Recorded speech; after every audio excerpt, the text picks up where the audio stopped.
competing with everybody else. Nobody will show up. I'm going to get nobody out here, and they were wrong. Thank you for being here. This is a tremendous turnout. Got 32 people out here, and that's just absolutely wonderful. I appreciate you being here. This is a project of the Colorado Mountain Club in partnership with the town of Palmer Lake. We're working on town property, and also in partnership with Fringe of the Peak, who has supplied some expert architectural guidance and leadership and such for this project. Overall, the Rampart Range Wildlands project of the Colorado Mountain Club is working on trying to keep this part of the Rampart Range, this side of Rampart Range Road, as a non-motorized recreation area. That's kind of our larger goal. The Forest Service could designate off-road trails and motorcycle trails and stuff back up in here if they wanted to. We're working to try to have that not happen. We think motorized recreation to have a buffer zone a little bit between it and towns and subdivisions. And one way of doing that is getting more hikers and hunters and bikers up into these part of the mountains to actually care about them. So that's part of what we're doing. We are working on rebuilding a trail that goes up the Ice Cave Creek drainage, which goes to some wonderful rock formations further up the valley. If you came up from Colorado Springs as you're driving up 105, you can see the rocks up in the distance in the mountains there, or on the way back, turn around while you're driving and take a look. Okay, that was not a good joke, I guess. It was an attempt. So it's a great area up there, but the existing trail was just all up and down wherever people decided to walk. It was a mess. It was a pain to do. Nobody wanted to do it. So last year we built almost half a mile of new trail, kind of switchbacking up the trail. You'll see it's a beautiful trail, great views, nice and smooth. Now this year we're going to finish it. We're going to work on a few sections of trail today. Our day's work today is building about 200 feet of trail, which may not sound like a lot, or maybe it does sound like a lot, I don't know, but it does include building a couple of big walls. Actually, one really big wall, and then a couple of not quite so big walls. So it's going to be kind of labor intensive on doing that. So if you're up for moving rocks and things like that, you're going to want to join Jerry's Crew D. Jerry's over here at the lawn enforcement t-shirt. But there's all kinds of work to do. We're going to train you on what to do. We may. I'm hearing the call for all the young kids to be moving big rocks. If you're under 30, kids, under 40, if you're under 50. We'll work on that. If we finish that project, that part of the project, there's a little bit of touch-up work we might do, but we'll probably knock off early if we finish. Or if it starts pouring rain, that's not safe. We're certainly not going to work past 3:30, but I don't think it's likely we're going to go anywhere near that late. If you do need to leave, though, early, let your crew leader know. We're also going to need somebody to voluntarily leave early just to take a rest, because people are going to come down with all these tools to go off to concerts at Red Rocks, Big Head Todd and the Monsters, Ann, where are you? There you are. Yeah, try low profile here. But if you don't really need to leave, you're just tired, come down with those people and watch the tools. It is important. These tools are expensive. We probably have $1,000 or more. Well, actually, Fred's saws alone probably cost $1,000. But in addition to those, lots of expensive stuff to watch. So that's a very important duty. Make sure you have water for going up the hill. We have bottles of water there. Grab more water if you need it. You can always drink it later. Dump it, whatever. Make sure you have work gloves. We have some work gloves. UCCS, I know, brought some work gloves. There's some work gloves in the box over there by the tree. You got to have work gloves. You got to be wearing good shoes. I don't see anybody wearing flip-flops. It has happened. Good. Okay.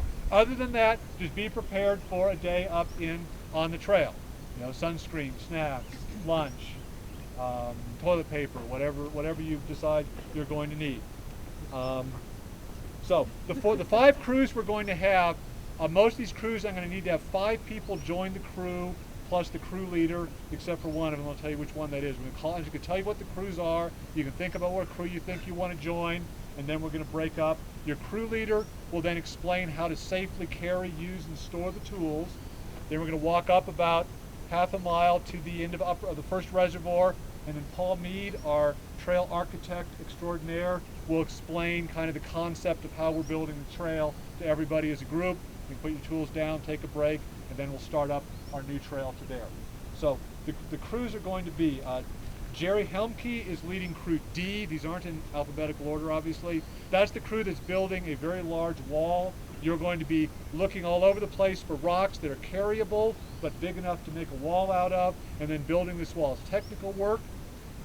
It takes some strength. We have plenty of tools, but it still takes a certain amount of strength and endurance to be doing that.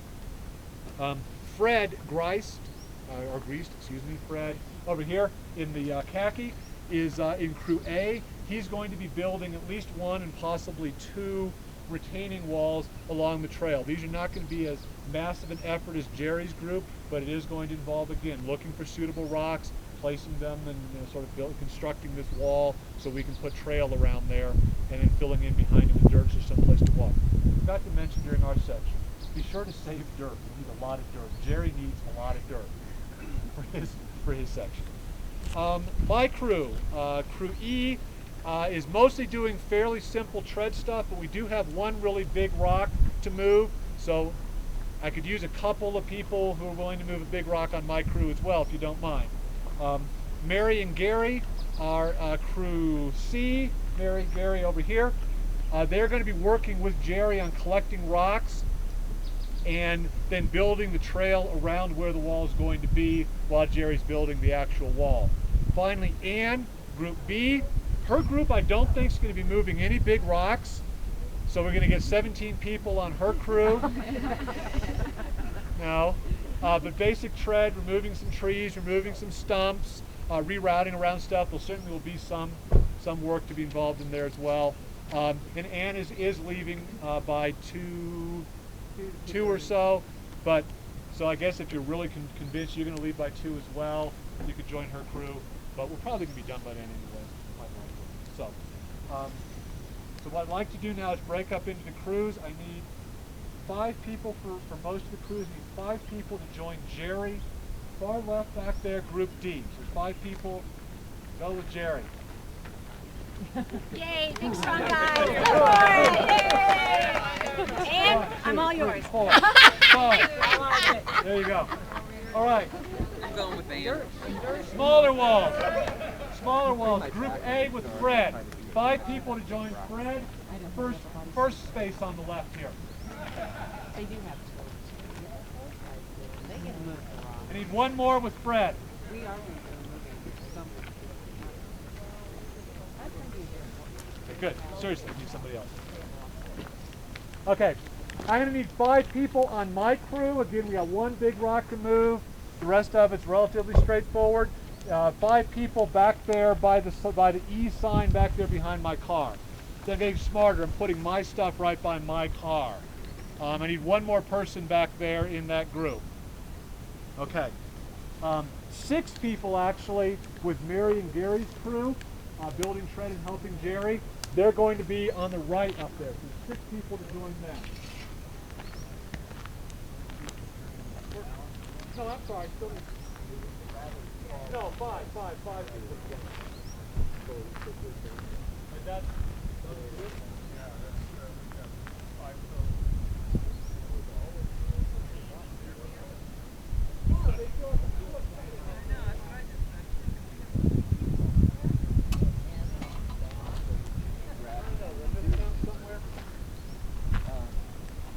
That's a McLeod. You don't know a McLeod. We got too many people in Fred's crew.